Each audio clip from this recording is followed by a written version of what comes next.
ಯಾಕಾಗಿ ಅಂತಂದರೆ ನಾನೀಗ ವೇದಿಕೆ ಮೇಲೆ ಇರೋರ ಹೆಸರನ್ನ ಹೇಳಿದರೆ ಅದೇ ಒಂದು ಅರ್ಧ ಗಂಟೆ ಆಗುತ್ತೆ. ಹಾಗಾಗಿ ಯಾರ ಹೆಸರನ್ನ ಹೇಳಿದ್ರೆ ಕಬ್ಬಿಣಕಂತಿ ಮಠದ ಪರಮ ಪೂಜ್ಯರ ಪಾದಾರವಿಂದಗಳಿಗೆ ಕೊಡಮಟ್ಟು ನಮ್ಮ MLA ಸಾಹೇಬರು ಮೊದಲಾಗಿ ಇಲ್ಲಿರುವಂಥ ಎಲ್ಲ ಗಣ್ಯಾತಿ ಗಣ್ಯರಿಗೂ ಸ್ವಾಗತ ಸಂದರ್ಭದಲ್ಲಿ ನಿರೂಪಕರು ಮತ್ತು ಸ್ವಾಗತಕರು ಯಾರ್ಯಾರು ಹೆಸರು ಹೇಳಿದಾರೋ ಅವರೆಲ್ಲರಿಗೂ ವಂದಿಸಿ ಮೈಸೂರಿನಿಂದ ನಮ್ಮ ಮಳ್ಳಿಕೆರೆ ಗೋಪಾಲ್ ಅವರು ಬಂದಿದ್ದಾರೆ. ಅವರು ನನ್ನಂಥ ನೂರಾರು ಜನ ಕವಿಗಳನ್ನು ಸೃಷ್ಟಿ ಮಾಡಿರುವಂಥವ್ರು.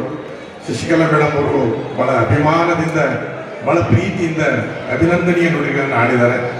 ಅವರ ಪ್ರೀತಿಗೆ ಎಣೆ ಇಲ್ಲ.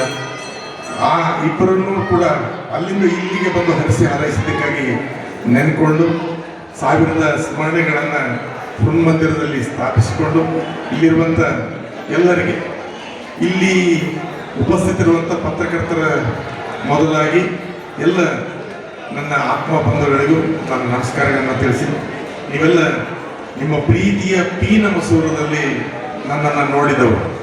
ಆ ಕಾರಣಕ್ಕಾಗಿಯೇ ನಾನು ಮಾಡಿದ ಅಲ್ಪವೂ ಕೂಡ ಕಲ್ಪದ ಹಾಗೆ ನನಗೆ ಭಾಸವಾಗ್ತಾ ಇದೆ.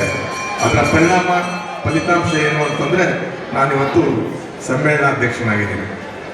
ಇದು ಬಹಳ ಸಂತೋಷದ ವಿಚಾರ. ನನಗೆ ಇದುವರೆಗೂ ತುಂಬ ಕಷ್ಟ ಆದಾಗ ಮಾತಾಡೋದು ಕಷ್ಟ ಆಗ್ತಾ ಇತ್ತು.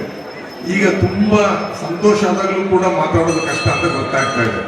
ಯಾಕಾಗಿ ಅಂದರೆ ತುಂಬ ಆನಂದ ಆದಾಗಲೂ ಕೂಡ ಭಾಳ ಭಾವುಕನಾಗುವಂಥ ಸಾಧ್ಯತೆ ಇರೋದ್ರಿಂದ ಆ ತೀವ್ರತೆಯಿಂದಾಗಿ ನಾನು ತೊದಲಬಹುದಾದ ತಪ್ಪು ಮಾಡಬಹುದಾದಂಥ ಸಾಧ್ಯತೆಗಳು ಇದ್ದಾವೆ ಅಂತಂದ್ಬಿಟ್ಟು ಅದನ್ನು ತಹಬಂದಿಗೆ ತಂದುಕೊಳ್ತೇನೆ.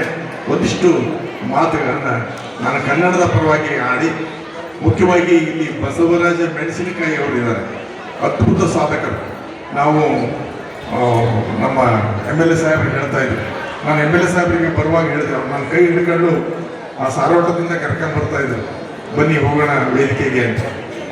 ಸೈನಿಕನ ಮದುವೆಗೆ ರಾಜ ಬಂದ ಹಾಗಿದೆ, ರಾಜನೇ ಕೈ ಹಿಡಿದು ಕರೆದುಕೊಂಡು ಹಾಗಿದೆ ಅಂತ ಹೇಳಿದೆ ನಾನು. ಅವರು ಎಷ್ಟು ವಿನಯದಿಂದ ಹೇಳಿದರು ಆ ಮಾತಿಗೆ ಪ್ರತ್ಯುತ್ತರನ ಅಂತಂದರೆ, ಇಲ್ಲ ಜಯಣ್ಣ, ಸೇವಕ ಒಬ್ಬ ಬಂದಿದ್ದೀನಿ, ನಾನು ಕನ್ನಡದ ಸೇವಕ, ನುಡಿ ಸೇವಕ ಅಂತ ಹೇಳಿದರು. ಸಂಸಾರದಲ್ಲೂ ಒಬ್ಬ ಸಂತನಿರಬಹುದು, ರಾಜಕಾರಣದಲ್ಲೂ ಒಬ್ಬ ಸಂತನಿರಬಹುದು ಅನ್ನೋದಕ್ಕೆ ನಮ್ಮ ಮುಂದೆ ಜೀವಂತ ನಿದರ್ಶನ ನಮ್ಮ UB ಬಣ್ಕರ್ ಸರ್ ಅವರು. ಅದರ ಬಗ್ಗೆ ನಾನು ನಿಮಗೆ ಹೆಚ್ಚು ಹೇಳಬೇಕಾಗಿಲ್ಲ. ಅಂಥವರ ಉಪಸ್ಥಿತಿಯಲ್ಲಿ, ಪರಮ ಪೂಜ್ಯರ ಘನ ಉಪಸ್ಥಿತಿಯಲ್ಲಿ ಅಥವಾ ದಿವ್ಯ ಸಾನ್ನಿಧ್ಯದಲ್ಲಿ ಮಾತಾಡೋದು ತುಂಬ ಕಷ್ಟ. ಆದಾಗ್ಯೂ ಕೂಡ ನನ್ನ ಕರ್ತವ್ಯನ ನಿಭಾಯಿಸುವುದಕ್ಕಾಗಿ ನಾನು ಒಂದಿಷ್ಟು ಮಾತುಗಳನ್ನ ಆಡ್ತಾ ಇದ್ದೀನಿ. ನಾನು ಈಗ ಏನು ಹೇಳಕೊಂಡಿದ್ದರೆ, ಬಸವರಾಜ ಮೆಣಸಿನಕಾಯಿ, ಅವತ್ತಿನ ಬಸವರಾಜ ನಾಡನ್ನು ಉದ್ಧರಿಸಿದ, ಇವತ್ತಿನ ಈ ಬಸವರಾಜ ಕಾಡನ್ನು ಉದ್ಧರಿಸುವ ಮೂಲಕ ನಾಡಿಗೆ ಉಪಕರಿಸಿದ.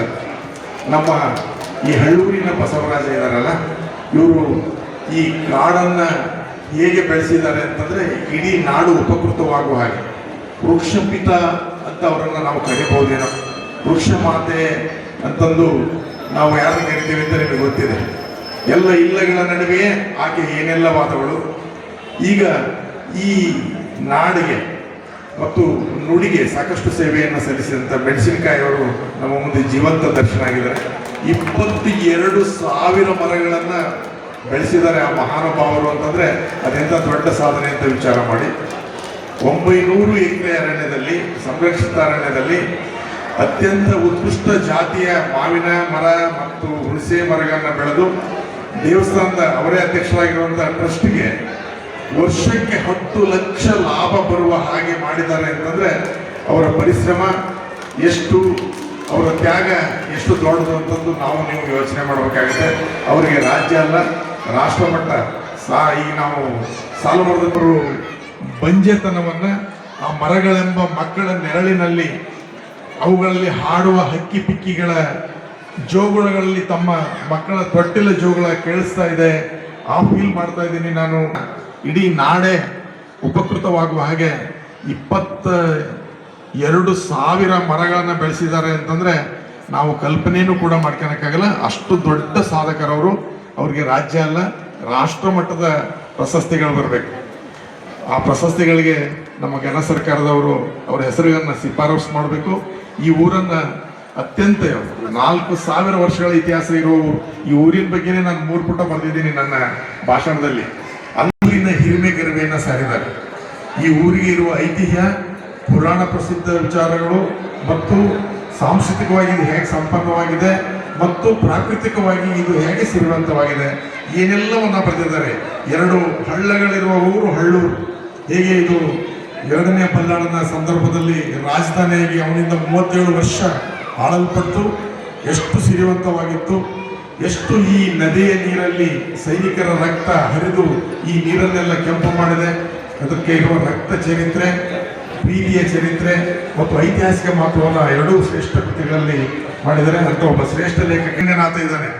ರಾಮಾನುಜ ಶ್ರೀಗಳ ಸಂದರ್ಭದಲ್ಲಿ ಆದ ಪ್ರಭಾವಕ್ಕೊಳಗಾಗಿ ಸೃಷ್ಟಿಯಾದಂಥ ಹೇಳ್ತಾ ಮತ್ತು ಇವತ್ತು ನಾವು ಕೂಡ ದೇವಸ್ಥಾನದ ಹಿರಿಮೆ ಗಿರಿಮೆಯನ್ನು ಅವ್ರ ಬಾಯಲ್ಲಿ ಕೇಳಿದ್ದೀನಿ. ನಾನು ಮೆಣಸಿನಕಾಯಿ ಅವರ ಬಾಯಲ್ಲಿ ಕೇಳಿದೆ. ನಿಜಕ್ಕೂ ನಿಜಗೂಢನಾದೆ ಅಂತ. ರಂಗನಾಥ ಸ್ವಾಮಿ ದೇವಸ್ಥಾನ ಕೂಡ ಇದೆ. ನನಗೆ ಒತ್ತಡ ಇರೋದ್ರಿಂದ ಸ್ವಲ್ಪ ಆ ಕಡೆ ಈ ಕಡೆ ಮಾತುಗಳಾಗ್ತಾ ಇದ್ದಾರೆ ನನಗೆ. ಅಂತ ಊರನ್ನು ಒಂದು ನಮ್ಮ ಮದಗ ಮಾಸೂರು ಕೆರೆಯ ಜೊತೆಗೆ ಅಲ್ಲಿ ಸರ್ವಜ್ಞನ ಊರಾದ ಮಾಸೂರು ಏನೆಲ್ಲ ಅಭಿವೃದ್ಧಿ ಆಗಬೇಕಿತ್ತು ಅದು ಅಭಿವೃದ್ಧಿ ಆಗಿಲ್ಲ. ಅದನ್ನು ಅಂದರೆ ಮದಗವನ್ನು ಮತ್ತು ಈ ಊರನ್ನು 2 ಪ್ರವಾಸಿ ತಾಣಗಳನ್ನಾಗಿ ಮಾಡಬೇಕು ಅಂತ ನಮ್ಮ ಸಂಸದರಲ್ಲಿ ಮತ್ತು ನಮ್ಮ ತಾಲೂಕಿನ MLA ಸಾಹೇಬರಲ್ಲಿ ಈ ಊರಿನ ಜನರ ಪರವಾಗಿ, ನಮ್ಮ ಇಡೀ ತಾಲೂಕು ಜನರ ಪರವಾಗಿ ಅತ್ಯಂತ ವಿನಯಪೂರ್ವಕವಾಗಿ ವಿನಂತಿ ಮಾಡ್ತಾ, ಎಲ್ಲ 100ಕ್ಕೂ ಅರ್ಹವಾದಂಥ ಪ್ರಶಸ್ತವಾದಂಥ ಸ್ಥಳಗಳಿಗೂ ಈ ಎಂಥದ್ದು ಪ್ರವಾಸಿ ತಾಣಗಳಾಗಲಿಕ್ಕೆ ಅದರಲ್ಲಿ 2 ಮಾತಿಲ್ಲ. ಹಳ್ಳೂರಿಗೆ ಹರಳನ್ನು ಹಿಡಿಯುವ ಬೆಳಕನ್ನು ಹೊರಗಿನಿಂದ ಚೆಲ್ಲಿ ಇದರ ನಿಜವಾದ ನಿಧಿಯನ್ನು ತೋರುವ ಕೆಲಸವನ್ನು ನಮ್ಮ ಶಾಸಕರು ಮಾಡ್ತಾರೆ. ಅವರು ಈಗಾಗಲೇ ವಾಗ್ದಾನ ಮಾಡಿದ್ದಾರೆ. ಅದಕ್ಕಾಗಿ ಅವರಿಗೆ ಊರಿನ ಪರವಾಗಿ ಧನ್ಯವಾದಗಳನ್ನು ಹೇಳ್ತಾ ನಾನು ಹೆಚ್ಚು ಮಾತಾಡಲ್ಲ. ನಮ್ಮ ಕನ್ನಡ ನುಡಿತೇರು ಇವತ್ತು ಅದ್ಭುತವಾಗಿ ಇಲ್ಲಿ ಊರ ತುಂಬ ಸಾಗಿ ಬಂದಿದೆ. ನನ್ನ ಪುಟ್ಟ ಎದೆ ಗುಡಿಯಲ್ಲಿರುವ ಕನ್ನಡಾಂಬೆಯನ್ನು ಕಂಡು ನೀವು ಕೈ ಮುಗಿದ್ರೆ ನಾನು ನಿಮ್ಮ ಎದೆ ಗುಡಿಯಲ್ಲಿ ಆಕೆಯನ್ನು ದೊಡ್ಡದಾಗಿ ನೋಡಿ ಪ್ರತಿಯಾಗಿ 100 ಸಾರಿ ಚರಣ ಶರಣಾರ್ಥಿಗಳನ್ನು ಸಲ್ಲಿಸಿದ್ದೀನಿ. ಯಾಕಾಗಿ ಅಂದರೆ ನಿಮ್ಮ ಕನ್ನಡ ಪ್ರೀತಿ ಅಪರಂಪಾರ. ಇಷ್ಟು ಜನ ಸಮ್ಮೇಳನದಲ್ಲಿ ಇರೋದನ್ನು ನೋಡಿದರೆ ನನಗೆ ಹೃದಯ ತುಂಬಿ ಬಂದಿದೆ. ಇಲ್ಲಿ ನೊಣಗಳಿರಲ್ಲ ಅಂತ ಒಂದು ಮಾತಿದೆ. ಈ ಸಾಹಿತ್ಯ ಸಮ್ಮೇಳನಗಳಲ್ಲಿ ಇವತ್ತು ಜನ ಬರೋದಿಲ್ಲ. ಜಿಲ್ಲಾ ಮಟ್ಟದ್ದು, ರಾಷ್ಟ್ರ ಮಟ್ಟದ್ದು ಅನ್ನುವ ಹಾಗೆ ನೀವೆಲ್ಲ ಸಂಭ್ರಮಿಸ್ತಾ ಇದ್ದೀರಿ. ಸಾಕಷ್ಟು ಸಂಖ್ಯೆಯಲ್ಲಿ ಬಂದು ಅದು ನನಗೆ ಹೃದಯ ತುಂಬಿ ಬಂದಂಥ ವಿಚಾರ. ನಾವು ಈ ಕನ್ನಡ ನುಡಿ ಹಬ್ಬವನ್ನು ಯಾಕಾಗಿ ಮಾಡ್ತೀವಿ ಅಂತಂದರೆ ಕನ್ನಡದ ಜಾಗೃತಿಗಾಗಿ, ಕನ್ನಡದ ಮಹತ್ವವನ್ನು ವಿವರಿಸಲಿಕ್ಕೆ, ನಾವು ಈ ಕನ್ನಡವನ್ನು ಯಾಕಾಗಿ ಉಳಿಸ್ಕೋಬೇಕು ಅನ್ನೋದನ್ನು ಹೇಳಲಿಕ್ಕೆ. ಕನ್ನಡದಂಥ ವೈಜ್ಞಾನಿಕ ಭಾಷೆ ಈ ಜಗತ್ತಿನಲ್ಲೇ ಇಲ್ಲ. ನಾನು ಇದನ್ನು ಸುಮ್ಮನೆ ಒಣ ಹೆಮ್ಮೆ ಜಂಬದಿಂದ ಹೇಳ್ತಾ ಇಲ್ಲ. 99.99% ನಾನು ಹೇಳ್ತಾ ಇರೋದು ವೈಜ್ಞಾನಿಕವಾದ ಭಾಷೆ ಈ ಜಗತ್ತಿನಲ್ಲಿ ಇದೆ ಅಂತಂದರೆ ಅದು ಕನ್ನಡ ಭಾಷೆ. ನಾವು ಯಾವುದನ್ನ ರಾಷ್ಟ್ರೀಯ ಭಾಷೆ ಅಂತ ಕರೀತೇವೋ ಹಿಂದಿಯನ್ನು, ಅದಕ್ಕೆ ಸ್ವಂತ ಲಿಪಿ ಇಲ್ಲ. ಅದು ದೇವನಾಗರಿ ಭಾಷೆಯಲ್ಲಿ ಬರೆಯಲ್ಪಡುತ್ತೆ. ನಮ್ಮಲ್ಲಿ ಒಬ್ಬ 10ನೇ ಶತಮಾನದಲ್ಲಿ ಮಹಾಕಾವ್ಯವನ್ನು ಬರೆದಾಗ ವಿಜಯ ಕವಿರಾಜ ಮಾರ್ಗ ಕೊಟ್ಟಾಗ ಈ ಹಿಂದಿ ಹುಟ್ಟೇ ಇರಲಿಲ್ಲ. ಜಾಗತಿಕ ಭಾಷೆ ಅಂತ ಕರೆಸಿಕೊಳ್ಳುವಂಥ ಆಂಗ್ಲ ಕಟ್ಟಿಲಲ್ಲಿತ್ತು. ಯೋಚನೆ ಮಾಡಬೇಕು. ಆಂಗ್ಲಕ್ಕೂ ಕೂಡ ಅಂದರೆ ಇಂಗ್ಲಿಷ್ಗೂ ಕೂಡ ಸ್ವಂತ ಲಿಪಿ ಇಲ್ಲ. ಅದು ಕೂಡ ರೋಮನ್ ಭಾಷೆಯಲ್ಲಿ ಬರೆಯಲ್ಪಡ್ತದೆ, ಅಂದರೆ ರೋಮನ್ ಲಿಪಿಯಲ್ಲಿ ಬರೆಯಲ್ಪಡ್ತದೆ. ಸ್ವಂತ ಲಿಪಿಯನ್ನು ಹೊಂದಿ ಸ್ವಂತ ಅಂಕಿಗಳನ್ನು ಹೊಂದಿರುವಂಥ ಏಕೈಕ ಭಾಷೆ ಅಂತಂದರೆ ನಮ್ಮ ಕನ್ನಡ. ಇಲ್ಲೇ ತಮಿಳು ಕೂಡ, ಪಕ್ಕದ ತಮಿಳು ಕೂಡ ವೈಜ್ಞಾನಿಕವಾಗಿಲ್ಲ. ಅದ್ರ ಬಗ್ಗೆ ನಾನು ತುಂಬ ಆಳವಾಗಿ ಅಗಲವಾಗಿ ಅದರ ಎತ್ತರ ಬಿತ್ತರಗಳನ್ನೆಲ್ಲ ಹೇಳಬಲ್ಲೆ, ಸಮಯ ಇಲ್ಲ. ಕನ್ನಡ ನಮ್ಮದು ಅಂತ ಹೇಳಿಕೊಳ್ಳಿಕ್ಕೆ ನೀವೆಲ್ಲ ಹೆಮ್ಮೆ ಪಡಬೇಕು. ಇದೊಂದು ಅಮೃತ ಭಾಷೆ, ಅಕ್ಷಯ ಭಾಷೆ, ಅವಿಚ್ಛಿನ್ನವಾದಂಥ ನಮ್ಮ ಕನ್ನಡ ಬೆಳವಣಿಗೆಯನ್ನು, ಇದುವರೆಗಿನ ಬೆಳವಣಿಗೆಯನ್ನು ಹಳಗನ್ನಡದಿಂದ ಹಿಡಿದು ಪೂರ್ವ ಹಳಗನ್ನಡದಿಂದ ಹಿಡಿದು ಇದುವರೆಗೂ ನೋಡಿದರೆ ಹೆಮ್ಮೆ ಅನಿಸ್ತದೆ. ನಮ್ಮ ಹಿರಿಕರು ಎಷ್ಟು ವೈಜ್ಞಾನಿಕವಾಗಿ ಈ ಭಾಷೆಯನ್ನು ಕಟ್ಟಿದ್ದಾರೆ. ಭಾಷೆ ಅಂತಂದರೆ ಕೇವಲ ಪದಗುಚ್ಛವಲ್ಲ, ಶಬ್ದ ಸಮೂಹವಲ್ಲ. ಅದು ನಮ್ಮ ಹಿರಿಕರ ಆಶಯ, ಕನಸು, ರೀತಿ, ಪ್ರೀತಿ, ಸಂಸ್ಕಾರ, ಪ್ರಜ್ಞೆ ಏನೆಲ್ಲವನ್ನು ಒಳಗೊಂಡದ್ದು. ಎಲ್ಲಕ್ಕಿಂತ ಹೆಚ್ಚಾಗಿ ನಮ್ಮ ಏನು ಹಿರಿಕಿರಿತಿರಲ್ಲ ಅವರ ಕನಸು ಮತ್ತು ಮನಸ್ಸಿನ ಪ್ರತಿಬಿಂಬವಾಗಿರುವಂಥದ್ದು. ಅದನ್ನು ನಾವು ಉಳಿಸ್ಕೊಂಡು ಬೆಳೆಸ್ಕೊಂಡು ಹೋಗಲೇಬೇಕಾಗಿದೆ. ಇಲ್ಲೇ ಹೋದರೆ ಒಂದು ಇಡೀ ಒಂದು ಭಾಷೆ ಸತ್ತರೆ ಒಂದು ಜನಾಂಗ ಸತ್ತ ಹಾಗೆ ಅಂತ ಒಂದು ಮಾತಿದೆ. ನಮ್ಮ ಕನ್ನಡತ್ವ ನಾವು ಕಳ್ಕೊಂಡ್ರೆ ನಾವಾಗಿರೋದಿಲ್ಲ. ಆ ಕನ್ನಡ ಪ್ರಜ್ಞೆ ಅದು ನಮ್ಮ ಅಸ್ಮಿತೆ ಆಗಬೇಕು. ಕನ್ನಡ ನಮ್ಮ ಧರ್ಮ ಆಗಬೇಕು, ನಮ್ಮ ಜಾತಿ ಆಗಬೇಕು, ನಮ್ಮ ಮತ ಆಗಬೇಕು ಮತ್ತು ನಮ್ಮ ಮಾತಾಗಬೇಕು. ಹಾಗಾದಾಗ ಮಾತ್ರ ಅದನ್ನು ಉಳಿಸ್ಕೊಳ್ಳಿಕ್ಕಾಗತ್ತೆ. ಅತ್ಯಂತ ಶ್ರೀಮಂತವಾದಂಥ ಕನ್ನಡ ನಮ್ಮ ಪಂಪ, ಕುಮಾರವ್ಯಾಸ, ಬಸವಣ್ಣ ಮತ್ತು ಕುವೆಂಪು. ಪಂಪನಿಂದ ಹಿಡಿದು ಈ ಕುವೆಂಪುವರೆಗಿನ ಕನ್ನಡದ ಪ್ರಯಾಣ ಇದೆಯಲ್ಲ, ಈ 4 ಜನ ಕವಿ ಸಾಹಿತಿಗಳನ್ನ ಇಟ್ಟುಕೊಂಡು ನಾವು 4 ದಿಕ್ಕಿಗೂ ಅಶ್ವಮೇಧ ಯಾಗ ಮಾಡ್ಬೋದು. ಅಷ್ಟು ಶ್ರೀಮಂತವಾದಂಥ ಸಾಹಿತ್ಯ ನಮ್ಮದು. ಇನ್ನು ವಚನಕಾರರು ಎಷ್ಟು ಅತ್ಯುತ್ಕೃಷ್ಟವಾದಂಥ ವಚನಗಳನ್ನು ಕೊಟ್ಟಿದ್ದಾರೆ ಅಂತಂದರೆ, ಅದುವರೆಗೆ ಸಂಸ್ಕೃತ ದೇವ ಭಾಷೆ ಆಗಿತ್ತು. ಆ ದೇವ ಭಾಷೆಯನ್ನು ಮೀರಿಸುವ ಹಾಗೆ ಕನ್ನಡವನ್ನು ದೇವ ಭಾಷೆಯಾಗಿಸಿದವರು ನಮ್ಮ ವಚನಕಾರರು. ಕನ್ನಡದಲ್ಲಿ ದೇವನೊಂದಿಗೆ ಅನುಸಂಧಾನ ಮಾಡಿದರು, ಭಗವಂತನೊಂದಿಗೆ ಮಾತನಾಡಿ ನಮ್ಮ ಕನ್ನಡವನ್ನು ದೈವಿಕ ಕನ್ನಡವನ್ನಾಗಿ, ದೈವಿಕ ಭಾಷೆಯನ್ನಾಗಿ ಮಾಡಿದರು. ಅಂದರೆ ಕನ್ನಡವನ್ನು ದೇವರ ಭಾಷೆ ಮಾಡಿದರು. ಅಷ್ಟು ಉತ್ಕೃಷ್ಟವಾದದ್ದು ನಮ್ಮ ಕನ್ನಡ. ಯಾಕೆ ಕನ್ನಡ ಕಲಿಸ್ಬೇಕು ನಮ್ಮ ಮಕ್ಕಳಿಗೆ ಅಂತಂದರೆ, ಅದು ತಾಯಿಯ ಎದೆ ಹಾಲಿನೊಂದಿಗೆ ನಮ್ಮ ಎದೆಯಲ್ಲಿ ರಕ್ತವಾದ ಭಾಷೆ. ನಮ್ಮ ನರನಾಡಿಗಳಲ್ಲಿ, ನಮ್ಮ ತಾಯಿಯ ನರನಾಡಿಗಳಿಂದ ಹರಿದು ಬಂದ ಭಾಷೆ. ಅಂತ ಶ್ರೇಷ್ಠವಾದ ಭಾಷೆ ನಮ್ಮನ್ನು ಸೃಜನಶೀಲರನ್ನಾಗಿಸುತ್ತೆ. ನಮ್ಮಲ್ಲೇನು ಕ್ರಿಯೇಟಿವಿಟಿ ಬೇಕು ಅಂತಂದರೆ, ಅಥವಾ ನಾವು ಸೃಜನಶೀಲ ಸಂಪರ್ಕ ಆಗಬೇಕು ಅಂತಂದರೆ ನಮ್ಮ ಮಾತೃಭಾಷೆಯಲ್ಲಿ ಮಾತ್ರ ಸಾಧ್ಯ. ಇಲ್ಲದೆ ಹೋದರೆ ನಾವು ಕೊನೆ ಪಕ್ಷ ವೀರ್ಯವತ್ತಾಗಿ ಯೋಚಿಸಲು ಕೂಡ ಅನ್ಯ ಭಾಷೆಗಳಲ್ಲಿ ಸಾಧ್ಯ ಆಗಲ್ಲ. ನಾವು ಯಾವ ಭಾಷೆಯಲ್ಲಿ ಏನೇ ಬರೀಬೇಕು ಅಂತಂದ್ರೂ ಭಾಳ ದೊಡ್ಡ ಅದ್ಭುತ ಅನುವಾದಕರು ನಮ್ಮ ಶಶಿಕಲಾ ಗೌಡ ಮೇಡಮ್ ಅವರು, ಕುವೆಂಪು ಭಾಷಾ ಭಾರತಿ ಸದಸ್ಯರು ಕೂಡ ಅವರು. ಭಾಳಷ್ಟು 80-90 ಕೃತಿಗಳನ್ನು ಅನುವಾದ ಮಾಡಿರ್ತಾರೆ. ಅವರಿಗೆ ರಾಷ್ಟ್ರಮಟ್ಟದ ಹೆಸರಿದೆ, ರಾಷ್ಟ್ರಮಟ್ಟದ ಪ್ರಶಸ್ತಿಗಳು ಕೂಡ ಬಂದಿದ್ದಾವೆ. ಅವರಿಗೆ ಗೊತ್ತು ಈ ವಿಚಾರ. ನಾನು ಅಷ್ಟು ಸುಲಭ ಅಲ್ಲ ಕನ್ನಡದ ಬಗ್ಗೆ ಮಾತಾಡೋಕ್ಕೆ, ಕನ್ನಡ ಹೆಚ್ಚುಗಾರಿಕೆಯನ್ನು ಹೇಳಲಿಕ್ಕೆ ಹೊರಟ್ರೆ ಅಷ್ಟಿದೆ. ನಾವೆಲ್ಲ ಇವತ್ತು ನವೆಂಬರ್ 1 ಕನ್ನಡಿಗರಾಗ್ತಾ ಇದ್ದೀವಿ. ಅಲ್ಲ, ನಾವೆಂಬರ್ ಕನ್ನಡಿಗರು ಅಂತ ಆಗಬೇಕು. ನವೆಂಬರ್ ಕನ್ನಡ ಅಲ್ಲ, ನವೆಂಬರ್ ಅಂದರೆ ನಾವೆಂಬರು ಕನ್ನಡಿಗರು ಅನ್ನೋ ಹಾಗೆ ನಾವು ಅರ್ಥ ಮಾಡ್ಕೋಬೇಕು. ನವೆಂಬರ್ ಕನ್ನಡಿಗರಾಗಿದ್ದರೆ ವರ್ಷಪೂರ್ಣ ಕನ್ನಡಿಗರಾಗಬೇಕು. ನಾವು ಕನ್ನಂಬಡಿಯನ್ನು ಕಟ್ಟಿ 12 ತಿಂಗಳು ಆ ಪ್ರೀತಿಯ ಯಾವುದೋ 1 ತಿಂಗಳ ಮಳೆಗೆ ಒಂದು ಆಣೆಕಟ್ಟನ್ನು ಕಟ್ಟಿ ವರ್ಷಪೂರ್ಣ ಬೆಳೆ ಬೆಳ್ಕೊಳ್ತೀವಿ. ಪ್ರಾಪರ್ ಚಾನಲ್ಗಳಲ್ಲಿ ಹರಿಸಿ, ಅಂದರೆ ಸರಿಯಾದ ಕಾಲುವೆಗಳಲ್ಲಿ ಹರಿಸಿ. ಹಾಗೇನೆ ಈ ನವೆಂಬರ್ ಪ್ರೀತಿಯನ್ನು ನಾವು, ಅಂದರೆ ಆ ಮಳೆ ಮತ್ತು ಹೊಳೆಯನ್ನು ಆಣೆಕಟ್ಟು ಕಟ್ಟಿ, ಅಂದರೆ ನಮ್ಮ ಅಂತರಂಗದಲ್ಲಿ ಕನ್ನಂಬಾಡಿಯನ್ನು ಕಟ್ಟಿ 12 ತಿಂಗಳು ನಮ್ಮ ಮನೋಭೂಮಿಕೆಯಲ್ಲಿ ಒಂದು ಶ್ರೇಷ್ಠವಾದ ಬೆಳೆಯನ್ನು ಬೆಳೀತಾ ಕನ್ನಡದ ಸುಗ್ಗಿಯನ್ನು ನಿತ್ಯ ನಿರಂತರವಾಗಿ ಮಾಡುವರಾಗಬೇಕು. ನಮ್ಮ ಅಸ್ಮಿತೆ ಅದು ನಮ್ಮ ಕನ್ನಡ ಅಂತ. ನಾವು ಮೊದಲು ಕನ್ನಡದಲ್ಲಿ ಸಹಿ ಮಾಡಬೇಕು. ಎಷ್ಟು ಜನ ಕನ್ನಡದಲ್ಲಿ ಸಹಿ ಮಾಡ್ತೀವಿ ಯೋಚನೆ ಮಾಡಿ. ನೀವು ಪ್ರಾಮಾಣಿಕವಾಗಿ ಕನ್ನಡದಲ್ಲಿ ಸಹಿ ಮಾಡಿದರೆ ಕನ್ನಡಿಗರು. ಆ ಒಂದು ನಿರ್ಧಾರವನ್ನು ನೀವು ತಗೋಬೇಕು. ನಮ್ಮ ಕನ್ನಡದಲ್ಲಿರುವಂಥ ಉತ್ಕೃಷ್ಟ ಸಾಹಿತ್ಯ ಎಲ್ಲೆಲ್ಲೂ ಇಲ್ಲ. ಅದರ ಬಗ್ಗೆ ನಾನು ಒಂದು ಗಂಟೆ ಎಲ್ಲ ಒಂದು ದಿನ ಮಾತಾಡಬಲ್ಲೆ. ಬರೀ ನೀವು ಒಂದು ಜನಪದ ಗೀತೆ ಹೇಳ್ತೇನೆ ನಿಮಗೆ. ಆಚಾರ ಕನಸಾಗು, ನೀತಿಗೆ ಪ್ರಭುವಾಗು, ಮಾತಿನಲ್ಲಿ ಚೂಡ ಮಣಿಯಾಗು ನನ್ನ ಕಂದ, ಜ್ಯೋತಿಯ ಹಾಗೂ ಜಗಕ್ಕೆಲ್ಲ. ಎಷ್ಟು ಕಾವ್ಯಾತ್ಮಕವಾಗಿ ಒಬ್ಬ ನಿರಕ್ಷರ ಕುಕ್ಷಿ ಮಾತನಾಡಲಬಲ್ಲಳು. ಕುಳಿತು ಓದದೆಯೂ ಕಾವ್ಯ ಪ್ರಯೋಗ ಪರಿಣತ ಮತಿಗಳೆನ್ನುವ ವಿಜಯನ ಮಾತನ್ನು ಈಗ ಎಷ್ಟು ಸರಿಯಾಗಿ ನಿರ್ವಹಿಸಿದ್ದಾಳೆ ನೋಡಿ. ನೀವು ನಮ್ಮಲ್ಲಿರುವಂಥ ಒಂದು ಪುಣ್ಯಕೋಟಿ ಹಾಡು, ಸತ್ಯವೇ ನಮ್ಮ ತಾಯಿ ತಂದೆ, ಸತ್ಯವೇ ನಮ್ಮ ಬಂಧು ಬಳಗ. ಇದೊಂದು ಹಾಡು ನೀಡುವ ಸಂಸ್ಕಾರವನ್ನು ಜಗತ್ತಿನ ಯಾವ ಹಾಡು ನೀಡಲಾರದು.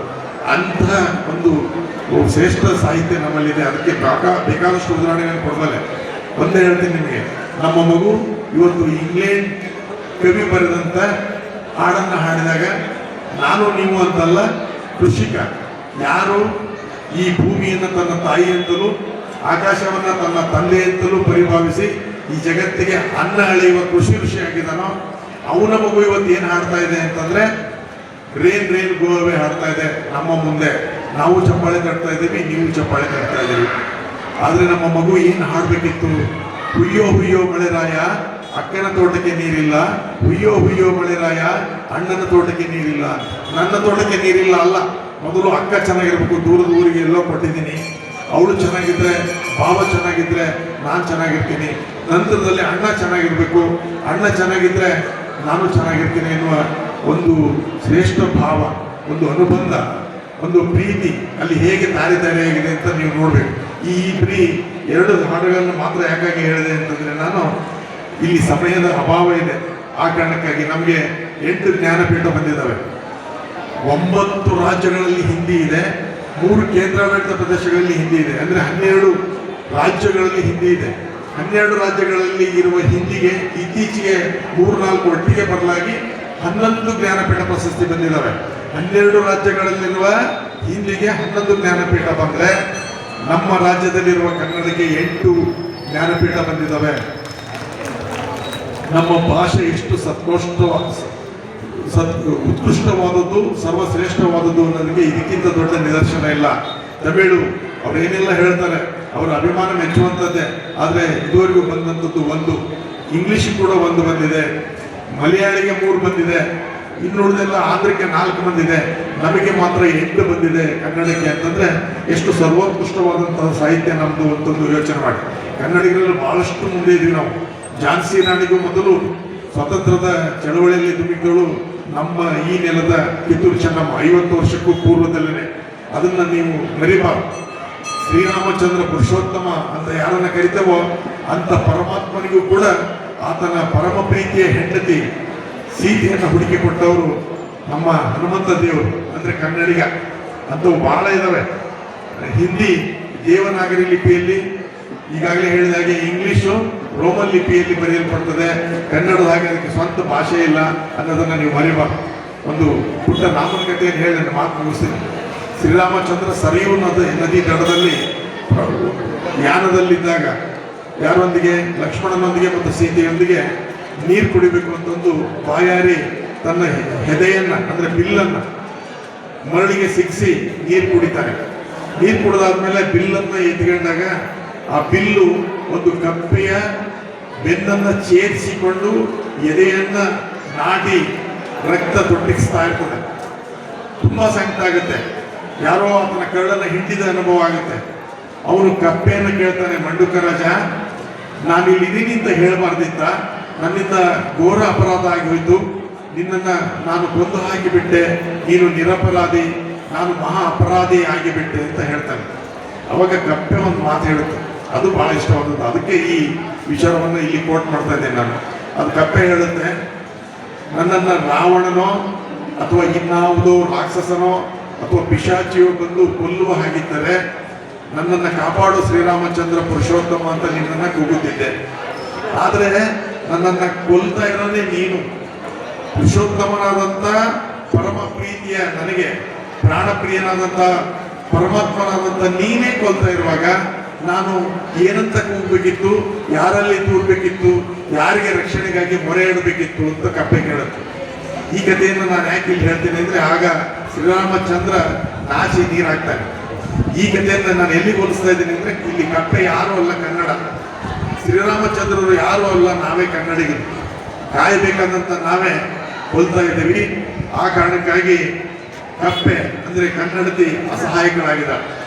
ನಾವು ಪಕ್ಕದ ಮನೆ ಆಂಟಿ ತುಂಬ ಚೆನ್ನಾಗಿದ್ದಾಳೆ ಅಂತಂದು ನಮ್ಮಮ್ಮನ ಹರಿದ ಸೀರೆಯಲ್ಲಿ ಕಂಡು ಅಥವಾ ಬೇಸರಗೊಂಡು ಅಥವಾ ನಮ್ಮವ್ವ ಹುಲ್ಲಿನ ಮನೆಯಲ್ಲಿ ಇದ್ದಾಳೆ ಅನ್ನೋ ಕಾರಣಕ್ಕಾಗಿ ಪಕ್ಕದ ಮನೆ ಆಂಟಿಗೆ ಅಮ್ಮ ಅಪ್ಪ ಅಂತ ಅನ್ಬಾರ್ದು. ಇವತ್ತು ಬೇರೆ ಭಾಷೆ ಜನರಿಗೆ ಬೇರೆ ಭಾಷೆಯ ಗೌರವವನ್ನು ಇಲ್ಲಿ ಕರ್ನಾಟಕದಲ್ಲಿ ನೀಡ್ತಾ ಇವತ್ತು ಆಂಗ್ಲವನ್ನ ತಲೆ ಮೇಲೆ ಹೊತ್ಕೊಂಡಿದ್ದೀವಿ. ನಮ್ಮ ವಿಕಾಸಕ್ಕಾಗಿ ಸಾವಿರಾರು ಭಾಷೆಗಳನ್ನ ಕಲಿಯೋಣ, ನಾವು ಬೇಡ ಅಂತ ಹೇಳಲ್ಲ ನಾವು. ಆದರೆ ಹೃದಯವನ್ನ ಯಾವಾಗಲೂ ಕನ್ನಡಕ್ಕೆ ಮೀಸಲಿಡೋಣ. ಯಾಕಾಗಿ ಅಂದರೆ ಕನ್ನಡ ನಮ್ಮ ಅಮ್ಮನ ಭಾಷೆ, ನಮ್ಮ ಅವ್ವನ ಭಾಷೆ, ಎದೆ ಹಾಲಿನೊಂದಿಗೆ ನಮ್ಮ ಜೀವದಲ್ಲಿ ಬೆರೆತು ಹೋದ ಭಾಷೆ. ಆ ಭಾಷೆಯನ್ನು ಪ್ರೀತಿಸೋಣ. ಇಲ್ಲ ಅಂತಂದ್ರೆ ಸೃಜನಶೀಲತೆಯನ್ನು ಕಳ್ಕೊಳ್ತೀವಿ, ವೀರ್ಯವತ್ತಾಗಿ ಯೋಚನೆ ಮಾಡೋದನ್ನು ಕಳ್ಕೊಳ್ತೀವಿ, ಯಾರ್ದೋ ಗುಲಾಮರಾಗ್ತೀವಿ. ಅದೊಂದು ಗುಲಾಮಿ ಸಂಸ್ಕೃತಿಯ ಭಾಷೆ. ನಾವೆಲ್ಲ ಗುಲಾಮರಾಗಿದ್ದಾಗ ಕಲಿತಂಥ ಭಾಷೆ ಅದು ಗುಲಾಮಿತನವನ್ನೇ ಕಲಿಸುತ್ತೆ. ವಿರೋಚಿತವಾದಂಥ ನಡೆನುಡಿಗಳನ್ನು ನಮಗೆ ಕೊಡೋಕ್ಕಾಗೋದಿಲ್ಲ ಅದರಿಂದ. ಹಾಗಾಗಿ ನಾವು ಆ ಭಾಷೆಯನ್ನು ಕಲಿಯೋಣ, ಬೇಡ ಅಂತಲ್ಲ, ಆದರೆ ಕನ್ನಡವನ್ನು ಮರೆಯದಿರೋಣ. ನಾವು ಕನ್ನಡವನ್ನು ಕಲಿಯಿರಿ ಅಂತ ಯಾರಿಗೂ ಕೆನಡಾದವರಿಗೆ ಹೇಳ್ತಾ ಇಲ್ಲ, ಕನ್ನಡಿಗರಿಗೆ ಹೇಳ್ತಾ ಇದ್ದೀವಿ. ಈ ನೆಲದಲ್ಲಿ ಹುಟ್ಟಿ ಈ ನೆಲದಲ್ಲಿ ಬೆಳೆದು ನಮ್ಮ ತಾಯಿ ಭಾಷೆಯನ್ನು ಉಳಿಸಿ ಬೆಳೆಸಿ ಅಂತ ಕೇಳೋ ಸ್ಥಿತಿ ಬಂದಿರೋದು ನಿಜಕ್ಕೂ ಬಹಳ ದುರ್ದೈವದ ವಿಚಾರ. ಅದನ್ನು ಕೂಡ ತಾವು ಮನಗಂಡು ನೀವು ಓದಿ ತಿಳ್ಕೊಳ್ಳಿ, ಎಲ್ಲ ಭಾಷೆಗಳನ್ನ ಕಲ್ತ್ಕೊಳ್ಳಿ. ಆದರೆ ಹೃದಯವನ್ನು ಮಾತ್ರ ನೀವು ಕನ್ನಡಕ್ಕೆ ಮೀಸಲಿಡಬೇಕು. ಸಹಿ ಕೂಡ ಕನ್ನಡದಲ್ಲೇ ಮಾಡಬೇಕು. ಅದು ನಮ್ಮ ಅಸ್ಮಿತೆ, ಅದು ನಮ್ಮ ಮಾತೆಯ ಪ್ರಾಣದೊಂದಿಗೆ ಪ್ರಾಣ ಕೊಟ್ಟಾಗ ನಮ್ಮ ಕಿವಿಯಲ್ಲಿ ಮೊದಲು ಹಸಿರಾಗಿ ಕೇಳಿದ ಭಾಷೆ ಅನ್ನೋದನ್ನು ನಾವು ಮರೆಯಬಾರದು. ಅದು ಕೇವಲ ಕೊರಳಿನ ಭಾಷೆ ಅಲ್ಲ, ಕರುಳಿನ ಭಾಷೆ ಅಂತಂದು ಹೇಳ್ತಾ ನಾನು ಇನ್ನೂ ತುಂಬ ಮಾತಾಡಬೇಕಿತ್ತು. ಹಾಗಾಗಿ ಗಡಿಬಿಡಿ ಆಗ್ತಾ ಇದೆ, ಯಾವುದಕ್ಕೆ ಮಾತಾಡಬೇಕು ಯಾವುದನ್ನು ಬಿಡಬೇಕು ಅಂತ. ಈಗಾಗಲೇ ನಿಂಗಪ್ಪ ಚಳಗಿಯವರು ಬಂದು ಜಯಣ ಅಂತ ಹೇಳಿ ಹೋದ್ರು. ಅರ್ಥ ಆಗುತ್ತೆ. ನನ್ನನ್ನು ಅವರು ಬಂದು ಹೇಳೋದಕ್ಕಿಂತ ಮುಂಚೆ ನಾನು ಕೂತ್ಕೊಂಡ್ರೆ ಗೌರವ. ಆ ಯೋಜನೆಯನ್ನು ಆಯ್ಕೆ ಮಾಡಿ ಸಭಾಧ್ಯಕ್ಷರನ್ನಾಗಿ ಇವತ್ತು ನಿಮ್ಮ ಮುಂದೆ ನಿಲ್ಲಿಸಿ ನನ್ನ ಮಾತುಗಳನ್ನು ಆರಿಸಿದ್ದೀರಿ. ನಿಮ್ಮ ಈ ಪ್ರೀತಿಗೆ ನಾನು ಚಿರಋಣಿ. ಈ ಋಣವನ್ನು ಖಂಡಿತ ನಾನು ಕನ್ನಡವನ್ನು ಕಟ್ಟುವ ಮೂಲಕ ಕರುನಾಡಿನಲ್ಲಿ ಸಂಚರಿಸಿ ಅನೇಕ ಕನ್ನಡದ ಕಾರ್ಯಗಳನ್ನು ಮಾಡುವುದರ ಮೂಲಕ ಕವಿತೆ ಮತ್ತು ಕಾವ್ಯವನ್ನು ಕನ್ನಡದ ಪರವಾಗಿ ರಚಿಸುವ ಮೂಲಕ ನಾನು ನಿರ್ವಹಿಸ್ತೀನಿ. ಈ ಪ್ರೀತಿಯ ಋಣ ಭಾಳ ಕಷ್ಟ. ಸಾಲವನ್ನು ವಾಪಸ್ ಮಾಡಿ ಋಣ ತೀರಿಸಿಕೊಂಡು, ಆದರೆ ಈಗ ನೀವು ತೋರಿಸಿದಂಥ ಋಣ ಇದೆಯಲ್ಲ, ಇದು ಭಾಳ ಕಷ್ಟ ತೀರಿಸಲಿಕ್ಕೆ. ಆದರೂ ನಾನು ಕನ್ನಡದ ಕೆಲಸ ಮಾಡುವ ಮೂಲಕ ಈ ಋಣವನ್ನು ತೀರಿಸ್ತೀನಿ. ನನ್ನನ್ನು ಭಾಳ ಪ್ರೀತಿಯಿಂದ ಇಲ್ಲಿ ಬನ್ನಿಕೊಂಡ ಸಾಹೇಬರಿದ್ದಾರೆ. ಅವರು ಬಡವರ ಪರವಾಗಿ ಯಾವಾಗಲೂ ಧ್ವನಿ ಎತ್ತಂಥವ್ರು. ಇಲ್ಲಿ ನಾರಾಯಣಪ್ಪ ಸಾಹೇಬರಿದ್ದಾರೆ, ಅವರು ಬಡಬಗ್ಗರ ಕುರಿತೇ ಯಾವಾಗಲೂ ಯೋಚನೆ ಮಾಡುವಂಥವ್ರು. ಇಂಥ ಮಹನೀಯರೇ ಇದ್ದಾರೆ. ನಮ್ಮ ಹಿರೇಮಠ ಸ್ವಾಮಿಗಳಿದ್ದಾರೆ, ಅವರು ಕನ್ನಡದ ಜಂಗಮ. ಇಂಥ ಬಹಳ ಮಹನೀಯರು ಇಲ್ಲಿದ್ದಾರೆ. ನಮ್ಮ ಸಾಲಿ ವಕೀಲರಿದ್ದಾರೆ. ಅವರ ಉತ್ಸಾಹ ನೋಡಿ ನನಗೆ ನಿಜಕ್ಕೂ ವಿಸ್ಮಯ ಅನ್ನಿಸ್ತು. ಅವರು ಈ ಸ್ಥಿತಿಯಲ್ಲೂ ಕೂಡ ಕನ್ನಡದ ಬಗ್ಗೆ ಬಂದಿರೋ ಕಳಕಳಿನ ನೋಡಿದರೆ ಅವ್ರ ಬಗ್ಗೆ ಹೆಮ್ಮೆ ಅನ್ನಿಸ್ತು. ನಮ್ಮ ತುಮ್ಮಿನಕಟ್ಟಿ ಸಾಹೇಬರಿದ್ದಾರೆ, ಅವರ ಕನ್ನಡ ಕೇಳಿ ಕನ್ನಡ ಎಂದು ಸಾಯದ ಭಾಷೆ, ಅದಕ್ಕೆ ಸಾವೇ ಇಲ್ಲ ಅಂತ ಅಷ್ಟು ಚಂದದ ಕನ್ನಡ ಮಾತಾಡ್ತಾರೆ. ಬಹಳ ಇಲ್ಲಿರೋರ ಬಗ್ಗೆ ಎಲ್ಲರ ಬಗ್ಗೆನೂ ನಾನು ಮಾತಾಡೋದಲ್ಲೇ, ಆದರೆ ಈಗ ಸಮಯ ಅಲ್ಲ ಅಂತ ಹೇಳ್ತಾ ನನ್ನ ಕೊನೆಯ ಘಟ್ಟಕ್ಕೆ ಬರ್ತಾ ಇದ್ದೀನಿ. ಈ ಸಮ್ಮೇಳನ ಅತ್ಯಂತ ಯಶಸ್ವಿಯಾಗಿದೆ, ಅತ್ಯಂತ ಫಲಪ್ರದವಾಗಿದೆ. ನಮ್ಮ ಕನ್ನಡದ ಧ್ವಜ ಬಣ್ಣ ಇದೆ ನೋಡಿ, ಇಲ್ಲಿ ಹಳದಿ ಮತ್ತು ಕೆಂಪು, ಅರಿಶಿಣ ಮತ್ತು ಕುಂಕುಮ. ಅದು ಅಲ್ಲೇ ನಮ್ಮ ಮೈಸೂರಿನವರೇ ಆದಂಥ ಒಬ್ಬ ಕನ್ನಡ ಯೋಧ ಮಾಡಿದಂಥ ಬಾವುಟ, ಅದು ನಾಗಲಿಂಗ ಸ್ವಾಮಿ ಅಂತ ಒಂದು ಬಾವುಟದ ಬಣ್ಣದ ಅರ್ಥ ಕೆಂಪು ಪ್ರೀತಿಗೂ, ಹಳದಿ ಶಾಂತಿಗೂ. ನಾವು ಪ್ರೀತಿಗೂ ಸಿದ್ಧರು, ಸ್ನೇಹಕ್ಕೂ ಬದ್ಧರು ಅನ್ನೋದನ್ನು ಸಾರುತ್ತೆ. ಅಂತ ಧ್ವಜವನ್ನು ಹಿಡಿದಂಥ ನಾವು ಕನ್ನಡವನ್ನು ಕಟ್ಟೋಣ, ಕನ್ನಡವನ್ನು ಮುಗಿಲಿನೆತ್ತರಕ್ಕೆ ಮುಟ್ಟಿಸೋಣ. ಕನ್ನಡದ ಅರ್ಥವನ್ನು ಇಲ್ಲಿ ಅಲ್ಲಿ ಅಂತಲ್ಲ, ಇಡೀ ನಾಡಿನಾದ್ಯಂತ ಅಂತ ಅಲ್ಲ, ಇಡೀ ಜಗತ್ತಿನಾದ್ಯಂತ ಎಳೆಯುವ ಪಣ ತೊಡೋಣ. ಕನ್ನಡಾಂಬೆಯನ್ನು ಯಾವುದೇ ಕಾರಣಕ್ಕೂ ಬಿಸಿಲು ಮಳೆಯಲ್ಲಿ ಆಕೆಯ ರಥವನ್ನು ನಿಲ್ಲಿಸಗೊಡದೆ ಎಳಿತ ಗಮ್ಯವನ್ನು ಹಿರಿಗುರಿಯನ್ನು ಮುಟ್ಟೋಣ. ಎಲ್ಲ ಹಿರಿಕರ, ಎಲ್ಲ ಪೂಜ್ಯರ ಆಶೀರ್ವಾದ ನಮಗೆ ಇರ್ತದೆ. ನಾವು ಕನ್ನಡಿಗರಾಗಿ ನಮ್ಮ ಗುರಿಗಳಿಗೆ ಗಮನ ಕೊಡೋಣ. ಗುರುಗಳಾಗಿ ಹಿಂದೆ ಅವರು ಆಶೀರ್ವಾದ ಮಾಡಲಿಕ್ಕೆ, ನಮ್ಮನ್ನು ಉತ್ಸಾಹಿಸಲಿಕ್ಕೆ, ಪ್ರೋತ್ಸಾಹಿಸಲಿಕ್ಕೆ, ಅರಸಿ ಹಾರೈಸಲಿಕ್ಕೆ ಇರ್ತಾರೆ ಅಂತ ಹೇಳ್ತಾ, ಇಲ್ಲಿರುವ ಪ್ರತಿಯೊಬ್ಬ ಆತ್ಮ ಬಂಧುವಿಗೂ, ಪ್ರತಿಯೊಂದು ಮಗುವಿಗೂ ಕೂಡ ನಾನು ಕನ್ನಡದ ಶುಭಾಶಯಗಳನ್ನು ಹೇಳಿ, ಬಹಳ ಪ್ರೀತಿಯಿಂದ ಕೃತಜ್ಞತಾಪೂರ್ವಕವಾಗಿ ವಂದನೆಗಳನ್ನು, ಧನ್ಯವಾದಗಳನ್ನು ಹೇಳಿ ನನ್ನ ಮಾತುಗಳನ್ನು ಮುಗಿಸ್ತಾ ಇದ್ದೀನಿ. ಎಲ್ಲರಿಗೂ ನನ್ನ ಶರಣಾರ್ಥಿ.